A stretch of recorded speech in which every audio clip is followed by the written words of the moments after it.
Edellisestä päivityksestä on kulunut sen verran pitkä aika, että otetaan ja katsotaan taas, että missä mennään.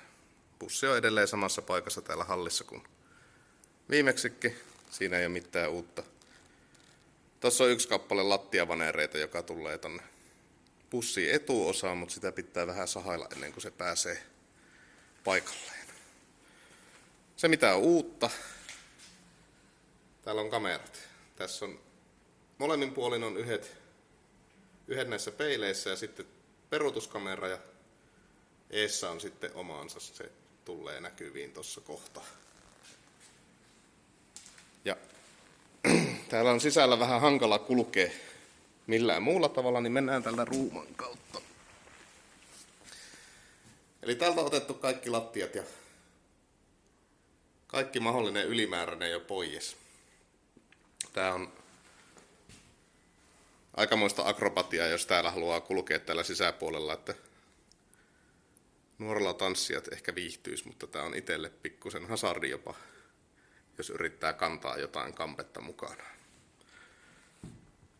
Tää on vielä tää runko muokkaamatta, tää tarvitsee laskea tää lattia alemmaksi. Sitten pitää keksiä näille johdoille ja letkuille ja putkille jotain, että miten ne sinne lattian sisälle piilottaa. Mä luulen, että kun ne ottaa nipusta irti ja levittää mahdollisimman leviälle alalle, niin ne jää sinne eristeen sisälle sillä tavalla, että jää vielä lattiallekin tilaa.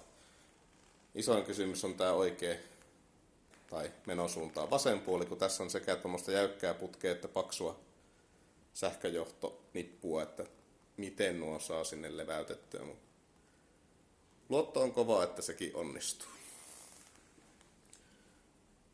Muuten täällä ei ole ihan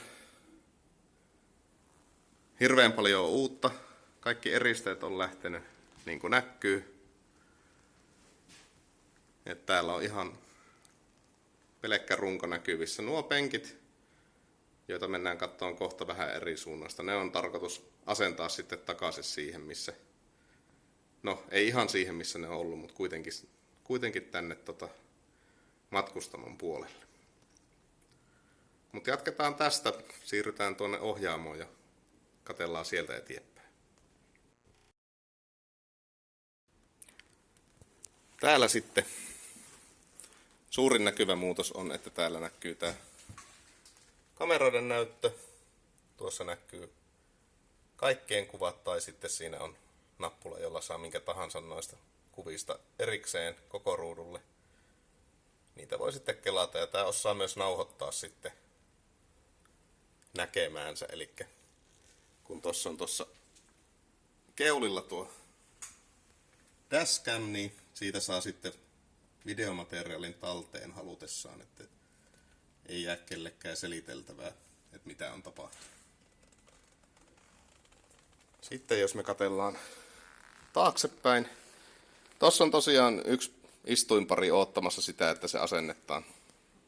Ja jos oikein tarkkasilmäisenä katsoo, niin tuossa on tuohon seinäkatteeseen, niin siihen on tehty valmiiksi jo tommonen syvennys. Et siinä on ollut tarkoitus olla istuimet, mutta tässä kyseisessä autossa niin siinä oli se jääkaappi.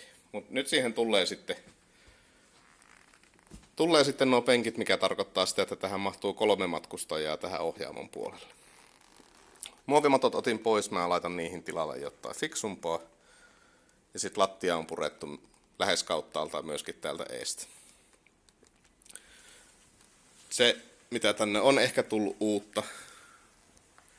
Tuolla kulkee katon rajassa tommonen putki. Se menee ihan tonne taakse asti. Katsotaan sitäkin kohta tuolla, kun mennään sinne taimaksi käymään. Siellä kulkee ton peruutuskameran johto.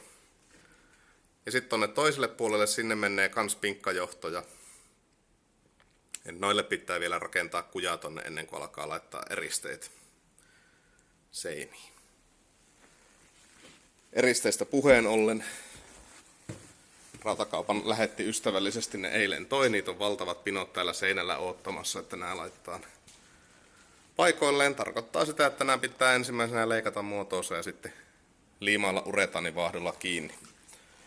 Tuossa on tommonen väliseinä, tuo oli kuskin penkin takana, sen mä laitan takaisin, koska kaikkien odotusten vastaisesti se lähti ehjänä irti. Sitten mennään tosiaan käymään tuossa takana. Täällä on ehkä kaikista vähiten asiat muuttunut viime kerrasta, mutta tuo linjakyltti on tullut tänne. Sen piuhat odottaa tuolla ylänurkassa, että se kytketään. Ja sitten tuolla näkyy tuo putki, joka menee katolle sitten tuosta takaikkunan etupuolelta. Siellä on se kamera kuvaamassa sitten, että ei tule ajettua minkään yli peruuttaessa. Tästä sitten, jos katsotaan esimerkiksi tänne, niin tuossa on nuo lokasuojien kohdalla, niin tähän tulee vessa. Siinä on suihkukaapin paikka toisella puolella ja vessanpönttö toisella puolella. Ruuman kohdalta lasketaan lattia koko matkalta, siihen tulee sitten keittiö- ja oleskelutilat. Ja tämä, missä ollaan nyt täällä takana, niin tämä on sitten makuuhuone, että kun tässä nousee tämä lattia tuolla tavalla, niin siihen päälle kun rakentaa sängyn, niin se jää hyvin piiloon. Ja tonne kun menee tosiaan piuha katolle, niin mennään katsomaan sitä tuolta lähempää.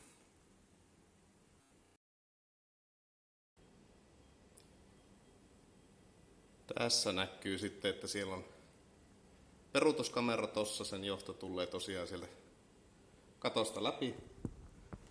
Se mitä ei viimeksi ihan kauheasti näkynyt on se, että tuolla oli ilmastointikone tuossa kattoluukun etupuolella. Se on purettu kokonaan pois.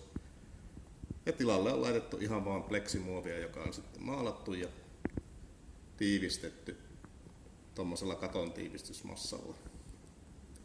Tuohon noitten päälle tulee sitten aurinkopaneelia ja jonkinnäköinen kulkuväylä sille, että niitä paneeleja pääsee huoltamaankin. Muuten katolla ei ole tapahtunut kauhean ihmeitä. Tuo on sen verran ohutta, että siellä kulkeminen on vähän hasardin tuntusta. Vähänkään pidempi väli runkopalkkien kesken, niin se tuntuu siltä, että se puttoo alta. Mutta on tämmöisessä vaiheessa menossa nyt, että tämä homma. Täällä ei valtavan paljon näy semmoista konkreettista muutosta, mutta sen aika alkaa kohta olla, koska seuraavaksi sitten tulee eristeitä kattoon, eristeitä seiniin, lattiaa aletaan muokkaamaan. Useamman tekijän voimin, niin siinä sitten kans tapahtuu jotain. Mutta tämmöisessä vaiheessa tällä hetkellä.